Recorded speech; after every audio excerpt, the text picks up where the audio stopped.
for rock and roll, is it? No. Good morning. I have to ask something. It's a serious question before we get started. This is an issue that's very important to me. I take it very personally. Where's their bacon at this morning's buffet? There was no bacon? It's the meat of patriots, don't you know? Well, if you're not familiar with who I am, I edit bigjournalism.com. I am a liberty evangelist, is what I like to call it, at CNN. I'm a contributor over there. I've been on Fox, HBO's Real Time with Bill Maher. Lots of stuff. He's got the prettiest mullet. Just, you know, I have to say that. So pretty and silky. And he's actually been very nice to me, but you know when you go on these programs, when you sit down and the camera's on you, it's war. And I wouldn't have it any other way. I really do enjoy a good argument. My husband can attest to that. Bless his heart. Bless his heart. No, I edit big journalism, and my entire focus is fighting a media narrative, and I'm also the co-founder, as you heard, of the St. Louis Tea Party. I have been involved in politics my entire life, but not in the way that many people imagine.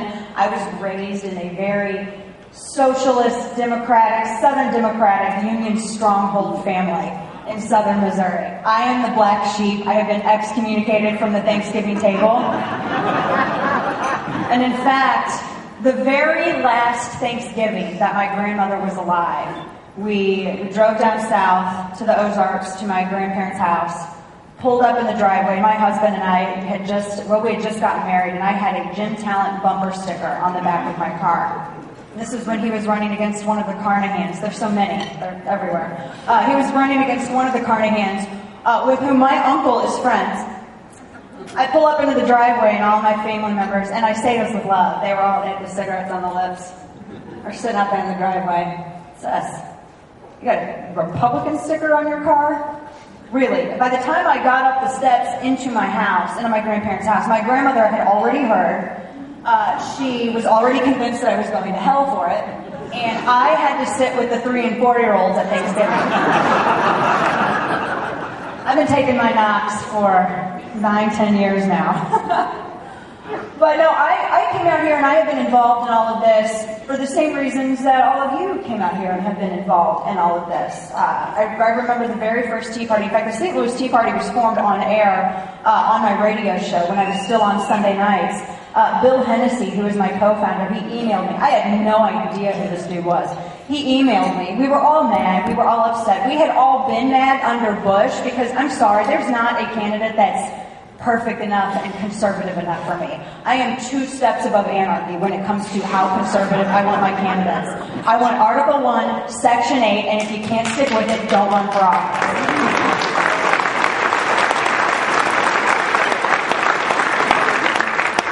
This guy named Bill Hennessy emailed me. It was just one sentence. Hey, do you want to go stand under the arch with some signs? Yell? Why not? You may be an axe murderer, but this sounds too fun. So I took a girlfriend with me. We went down. 1,500 other people came down, and the rest is history. Now, this is the biggest movement since the hippies in the 60s, and I know it's kind of a mean comparison because they didn't actually do anything. We, on the other hand, are actually changing the structure of the country.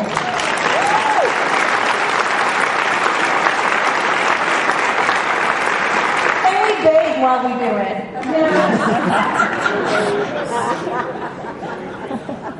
A couple of other things before we really get into the meat and potatoes. I don't sugarcoat things, and I don't have time to handhold and baby and be politically correct, just so we know. A lot of people hate me for it that are establishment. I am so hated by the Republican establishment because I call them socialists and black.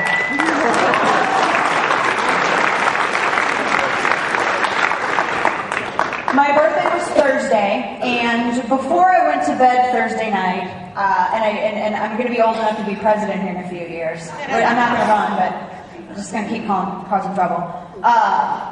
Before I went to bed, we had a great meal, celebrated with my family, and a couple people emailed me. And they said, we know that you don't watch current TV, but Keith Olbermann just named you his worst person in the world.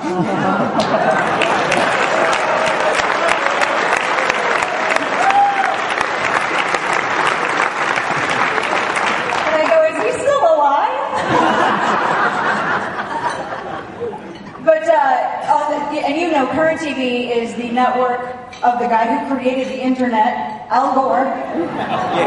Super serial, guys. Nobody watches it, and I think I would have been so much more impressed. Like everyone was saying, oh, it's totally a badge of honor. I'm like, I know, but nobody watched it. So I mean, there are people who have more Twitter followers than the entire viewership of current television. So I was a little let down, and I made the remark online earlier. I said, you know what? In terms of a birthday present, this is exactly like, day-old gas station carnations. Like, here, happy birthday to you. It was the exact same thing for me. So I was really unimpressed, and I don't know. Maybe if he was on the network that more people watched. But no, I've been doing this for a really long time, and I make notes so I don't have to look at them. Because I never do. We'll be here for an hour, just to let you know. I've been doing this getting involved in grassroots for a long time, again, for the exact same reasons that you all have been. I'm mad, I'm fed up, and I'm sitting here thinking, you know what? Every man in my family, save for like 2, served in the military. If they weren't in World War II, they were in Iraq, they were in Afghanistan, they were in Vietnam. I mean, they served their country, and I'm sitting here watching what's happening on our own soil. And I started thinking to myself, what kind of granddaughter or daughter or cousin would I be if I didn't do anything to help make this country recognizable to them when they came home? And so that's one of the big reasons that I started getting involved. The other reason is I have 2 little boys. We homeschool too, on top of everything else. I have 2 little boys. And I do homeschool as a statement on public education, absolutely. And for the first time ever, and I know you've all heard this, we hear this next generation, they're being called the lost generation. The generation right now that's finally coming to their own, their joblessness is unbelievably high. Nobody can get a job. Nobody's going to be able to sock any money away because of the regulations. This is the lost generation. And I'm watching for the very first time in the United States of America, and this is completely antithetical to everything that we are as a country. Our children and our grandchildren are going to be subjected to a lower standard of living than we were. For the first time ever in America. I mean, we are the leaders of the free world. Why is this happening in our country? Because we have some Tupperware fresh community organizer who decides that his stale academic theories work better than the dynamic reality of the free market and real world. And it's because of those policies that this is all happening.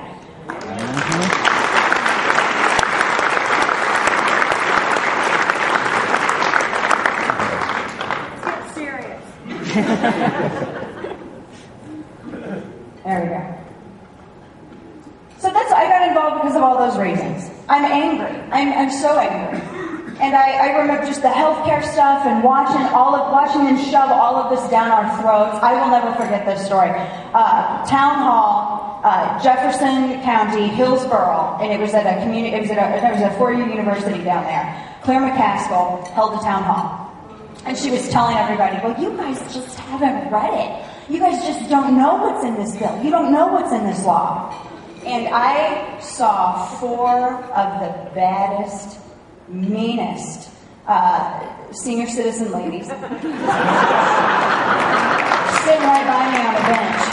I have to tell you what these ladies did, because I've never gotten over this. I tell this story everywhere I go. These 4 women were part of a quilting circle at their church. Well, they got so mad. They suspended all the quilting. Because they made all the quilts for newborn babies and everything in their congregation. They suspended all the quilting. They asked their grandchildren, "Can you print us out this healthcare bill? The PDF's online. We know it's a 4 billion pages long. Can you please print it out for us?" So they each took sections and they read it.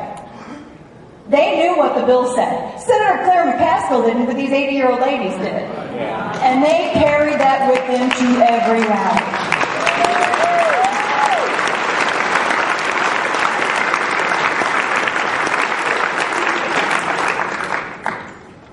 I told you before, I'm a troublemaker, and I really enjoy it. This country was founded on a bunch of troublemakers who decided to take a risk and shirk the political system that was oppressive, and that's sort of the situation that we're in now, because Democrats aren't Democrats anymore. They're socialists. And if they don't like the term, then quit going by those policies. If you find it so offensive that you can't be confronted with the truth, there's something wrong. And so that's where we're at right now. They were hijacked by the Progressive Caucus within the Democratic Party. Thus, they're socialists now. So I've been, gosh, just some of the stuff that we've been involved in, that I've been involved in. The first big fight that I had was actually with Newt Gingrich, and who I like, and we've made up and we're friends now. New York 23. I'm not sure how many of you are familiar with this particular race. Probably so many. New York 23 was a race that was between the Tea Party and the Republican establishment, despite what you've heard in the media. It was not between Republicans and Democrats. There was a woman named Dee Scozafava who reminds me so very much of a Chris Farley SNL character, and I'm being generous. I'll be petty. I don't care. It was between Dee Scozafava and Doug Hoffman. Doug Hoffman was a true blue conservative. And he was a strict constitutionalist. And the Republican Party didn't want him up in New York 23. They decided to have a couple of dinner meetings behind some closed doors and pick Dee Scozafava in this little special election. And they decided that Dee Scozafava, even though her husband was this big union leader and was involved with Democrats, even though she was a former Democrat who only just recently decided to run as a Republican, they went ahead and they gave her $1 million. Now, this was about the same time that the scandal came out, that the GOP gave $1 million to the strip club out on the West Coast. And my remark was, well, at least they got something for their money there.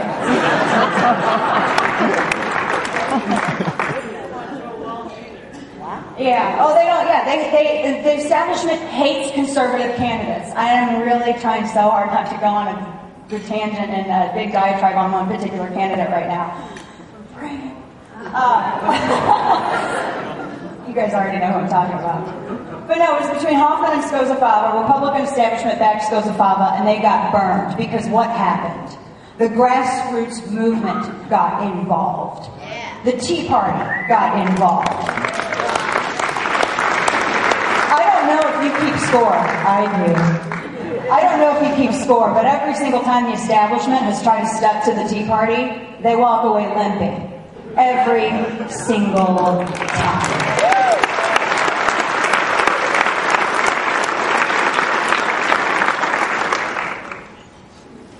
Yeah, I'm going to go ahead and go on that diatribe. I'm seeing it happen again. I don't know. I'm just going to go, before I say anything, I just kind of want to go on a limb here. How many people are Romney fans?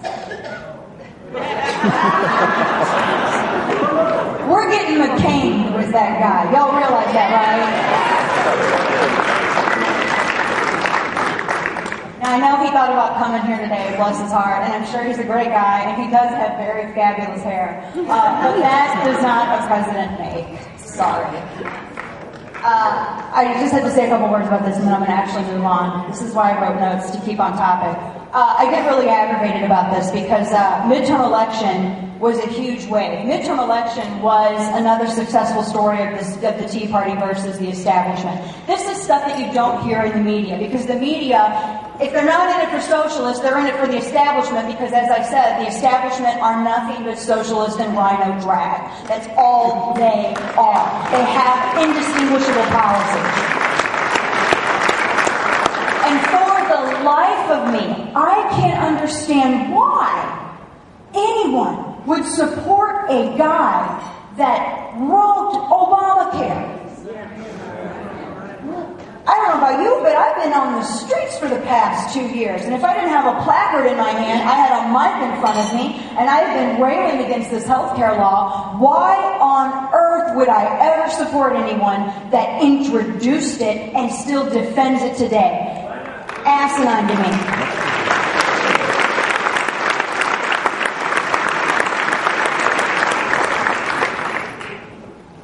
I am so disillusioned, even more so with media, especially after watching everybody, fawn over Romney and baby him at these debates. And I'm not in the tank for any particular person, because I want to make sure that they all embarrass themselves first, and whoever embarrasses themselves the least and is most conservative, then I'm going to get in there. But right now, I'm just standing back and watching everybody, and I'm watching Romney maneuver, and I'm watching Kerry maneuver, and get all these people, and I mean, even some of our conservative media outlets. I mean, it's still, it's like nobody's safe from bias. Nobody's safe from being in the tank from anybody. And so it's been incredibly frustrating because not only is my task at big journalism is to watch for media bias on progressive networks like MSNBC and CBS and all of that, but I'm also kind of watching what's happening on our conservative side as well. And it's just a little unsettling. Some of the things that I know that you know I've been involved with, the Anthony Weiner story. I have to tell you the story. So I wrote the post at Big Journalism and Big Government. I was packing my family. We were getting ready to go on our first vacation in 10 years. My first vacation that my kids ever went on with us because we work so much we don't have time. And so we were packing to go to Puerto Rico. It's 12:30 at night. Andrew Breitbart calls me. Dana, are you up? I am now. What's going on? You have to look at Twitter. Go right now, look at Twitter. People are adding us. People, go and look and see what they're saying. It's about Weiner. Like, what? There's no context for this at all. So I go to Twitter and I look and I see there were several individuals that were sending me this link on Twitter to a YFrog account. And I went and looked at it. There are things that you can't unsee, you know?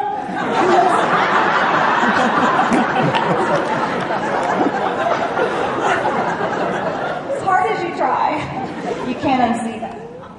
So I went and looked, and it was, some Heather Gray Manties and a gentleman taking a crotch shot. And it was under Anthony Weiner's name. I'm looking at this, and I'm just absolutely astounded at the sheer stupidity of it. And also, I was a little, I just was laughing because it was just such an easy hit. So I wrote the story of Big Journalism and Big Government, and then we left town. We went to Puerto Rico. And I turned off my phone, and I wasn't even interested. I wasn't going to talk to media. People were sending me emails. Do you want to, we could set up to do something at San Juan. You want to comment on this? No. So my husband and I are on the beach, and we were talking about how we really want to go get one of those big old coconut drinks with the umbrellas and those gaudy-looking things. I want one. So I go up to the hotel bar, and there are 3 plasma televisions there. Fox, MSNBC, CNN. And I'm standing there in line, and I had my hat in my hand and my sunglasses with me. And I look up, and there's Big Journalism. And it's talking about the Anthony Weiner story. See, this time I did not realize how big it had gotten because I'd been on a plane and, went to a tropical island and stopped caring for a little bit. So it had Big Journalism here. Andrew was on Fox talking about it, and they were talking about it, Big Journalism, Big Government, Anthony Weiner on the other screen. So I put my hat and my glasses on, and I went back to the chair, back to the beach. I told my husband, you need to go up there because the story's following us everywhere. But the most amazing thing about this is that, and you heard Andrew say last night, people were accusing us of, apparently I am an elite hacker. Joan Walsh at Salon Magazine said that we were elite hackers, that somehow we hacked into this account. Why, if I were a hacker, I would do something way cooler than that. I'm really insulted. Why would I target Pencil Neck and out of all the things do that? It's just crazy. But they went to the mat for this guy. There were only a few people, Dana Loesch over at CNN, whose name is remarkably similar to mine. It's always fun. She doggedly pursued this story. But everyone else went to the mat for this guy. Oh, he must have been hacked. That seems much more logical than the obvious Occam's razor explanation. Seems much more logical. So not only has we fought that narrative, obviously won, the guy admitted it. You saw Andrew crash the press conference. That was on my way back from Puerto Rico. Then there was the whole situation, too, of, and this kind of ties in with the Tea Partiers are racist. This happened right when the health care law was passed. Everybody knows Russ Carnahan, right? You know the name Carnahan. I know. We live in his district. I have to start back there. Pity us. Pray for us, please. Except they drew him out of the district, so. That's good. But now I'm in Lacey Clay, so don't clap too much. He's a bigger socialist. So some members of the Tea Party, right when the health care passed, we're a very theatrical group. I know, we all know we are. Come on, it's fun. It makes a statement. So some members of the Tea Party, they got a little bitty coffin and they decided to protest in front of Russ Carnahan's house because healthcare had passed, and we all know here we have taxpayer-funded abortions. We're still finding out what's in it because we had to pass it first. So they just got in front of his house, and they had I wasn't there. I had work or something going on. And they just had, it was a prayer vigil. They prayed, and they had this little coffin, and then they took the coffin, they took their candles and prayers and went home after it was done. So Russ Carnahan's just brilliant team, it's like a bunch of Beavises and Buttheads. They all get together, and they say, oh my gosh, let's just make up a story that they left the coffin in our yard, and they actually walked up to our front door, they trespassed, and they left this coffin. So that was the story that all the media ran the next day. Completely fabricated. George Soros' Media Matters for America ran with it. The Daily Kos kids ran with it. A Salon, every single progressive outlet you can think of. MSNBC mentioned it. Everybody was talking about this. So finally, Betsy Bruce, God bless her, who does she's with the CBS affiliate out there. She decided to do an in-depth story. Turns out the coffin was in Bill Hennessy's garage the entire time, and here you had a sitting congressman lying about Tea Party activists so that he could garner sympathy because he was tanking in the polls. And then just a few months later, he had one of his own employees firebomb his office, and they blamed that on the Tea Party too. Yeah, this is the kind of stuff that we have to battle every single day. If we're not, they call us racist, they call us everything else. They say we're violent. How many of you heard the story about the longshoremen? Yeah. Can you imagine the headline? Just think for a minute. Just picture this. Cross like Chicago Tribune, Chicago Sun-Times, ticker at MSNBC. 500 Tea Party activists storm a port and take 6 hostages. Can you imagine? The lights go out because we got super serious. So serious it is, folks. 500 Tea Partiers stormed the port. But we're the violent ones, apparently. We're the violent ones.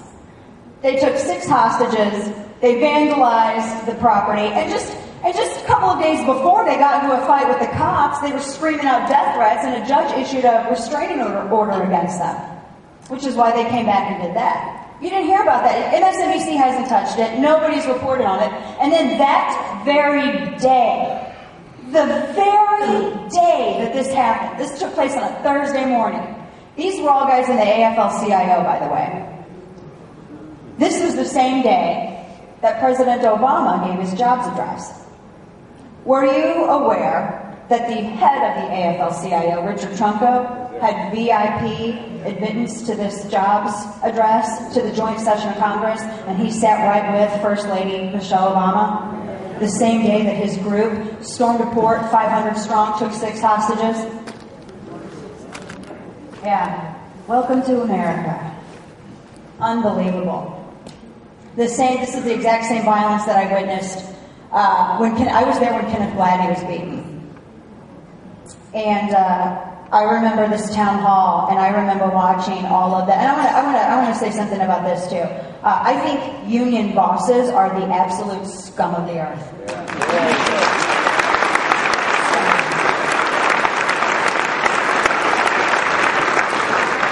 Men in my family, when they came home from the military, they went to work in auto plants, and I have watched how they have been exploited. I have watched how their wages have been siphoned off and used to further a progressive cause, i.e. the Democratic Party. And these people have the audacity to claim that they're for workers' rights. Don't, you better miss me with that. I don't think so. I get really aggravated about that. This town hall that Kenneth Bladney was at, South St. Louis, they had SEIU bust in. I mean, they bust these guys in. They bust in Organizing for America. They made the actual people of the district sit way in the back, and most of them had to stand. And mind you, this was a town hall on aging for senior citizens in the district. They had nowhere to sit. I snuck in through the side door, because most people, when they look at me, they think I'm a progressive. They asked me, they go, are you with OFA? I said, totally. They had a red carpet. Didn't they? They had a red carpet. Yeah, my husband says yes, they did. They had a red carpet for the activists to walk through the side door. They had a roped off front row section for OFA. And they, as soon as I told them I was with OFA, they just couldn't love me enough. Oh my gosh, okay, we'll come in. Here's your pamphlet about the event. And here's all the front row seats right here. You just come in and sit. So we're like, okay, thanks. Walked over and sat down. Yeah, they thought they were with OFA, but then a couple of the union people recognized who I was, and then my cover was blown. That was intense, though, and I told my husband, I'm like, something's gonna happen.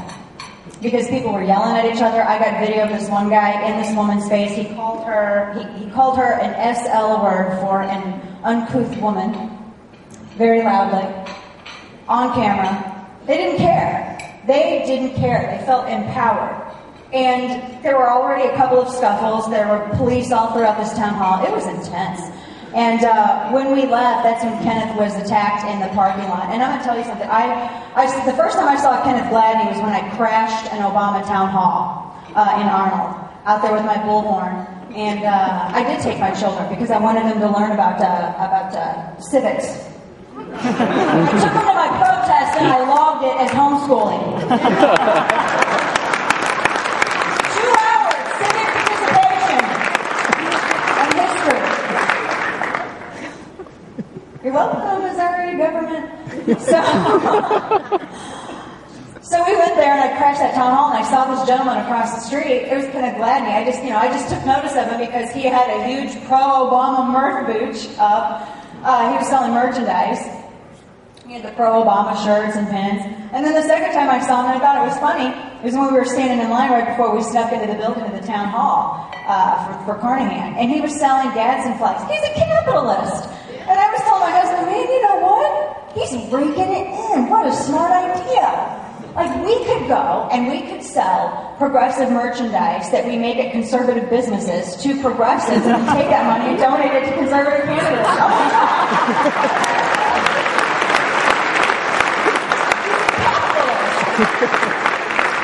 But they didn't like it that he was selling all that stuff, so they called him, they called him a nigger, is what they did, unfortunately. Horrible. And they beat him down in the parking lot, on camera. On camera!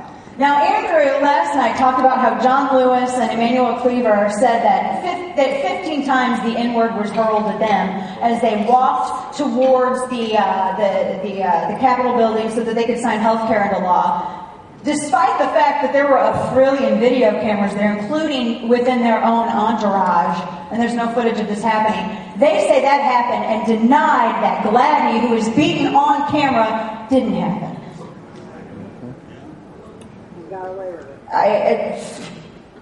There's no words. No words. And of course, in St. Louis, you can be in the SEIU and you can beat a man in the parking lot and you'll get off. Because that's exactly what happened. The unions hired a $10,000 a day attorney, the best defense attorney in St. Louis. They had a jury for something that they classified as an ordinance violation. It was an ordinance violation. And they had a jury and they had a $10,000 a day attorney.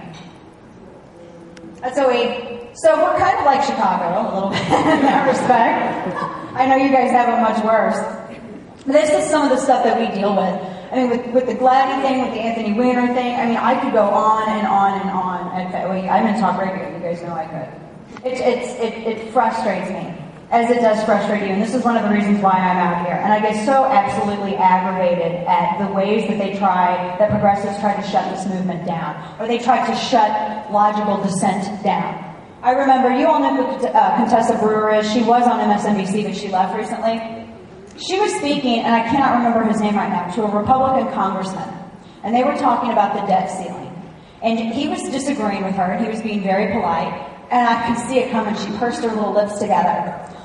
Well, Congressman, do you have an economics degree? Made her duck face. He goes, actually, yes, I have two.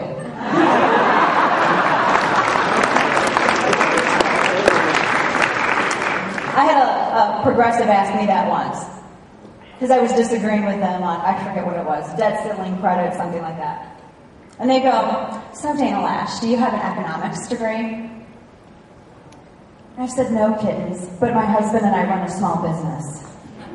There's your degree. It's better than your Keynesian economics that you learned in your socialist indoctrination center.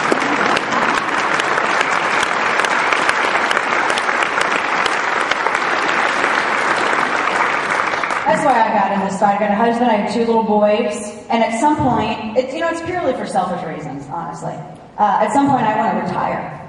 I want to go down to the Keys. I would like a houseboat. I just want to sit there on the beach and relax, and I want to know that our country is in good hands, and that, I know that my kids I'm going to raise them right, and they're not going to turn into socialists, and they can run the country someday. And we can relax knowing that the next generation, we've raised them up to be vigilant about liberty. That's the goal.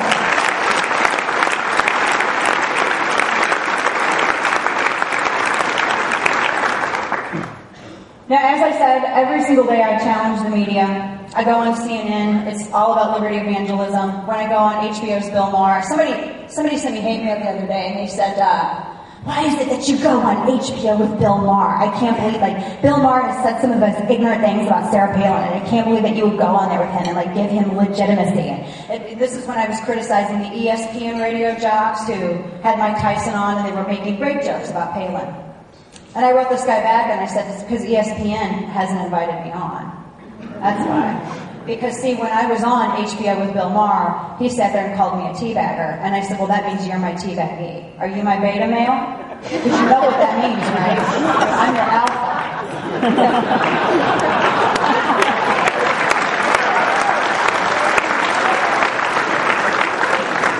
They're a bunch of beta males. I mean, come on. They're Merces and man bags and mullets and whatever. Oh, dude, I hate hipsters so bad. So, I do this every single day, fight media bias, and I tell you something too. We can't just change out our politicians. We can't just change out who the president's going to be and think that the scope of the country is going to change. Because politics is downstream from pop culture. And I know there's going to be a panel on this later, which I would highly encourage you guys to go to. But politics is downstream from pop culture. You have to change Americans before you change politics. Because it's still a reflection of us.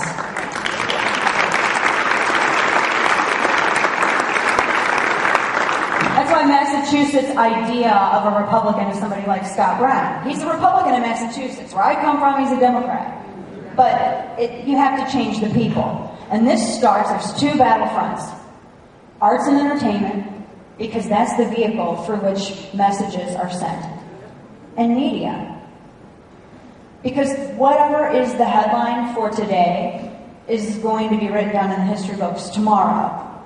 And I want to make sure that when my kids are learning about what we are doing right now, that it's recorded accurately. And it takes not just me at Big Journalism, not just Andrew, not just Adam Sharp or different citizens. It takes an army of citizen journalists. If you have a phone that can connect to the internet, you can get a Twitter account. You can comment on newspaper articles online. I'm going to tell you something. It seems a lot of people go, I don't want to do that. There's so much work. It's better than sitting in the desert and eating MREs, which is a lot braver. And this is just a flash, just a matchstick flame compared to that. So if they can do that, we can do this.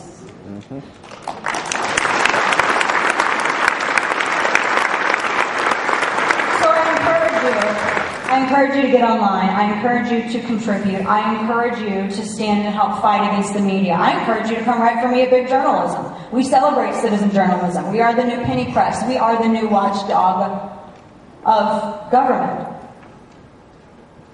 And I'll end with this. My email address is up there, by the way. You know how the president said, and I'm going to do my Obama impression. It's horrible. If they bring a knife to the fight, we bring a gun. He said that, remember? If they bring a knife to the fight, you bring a camera and you record it for history.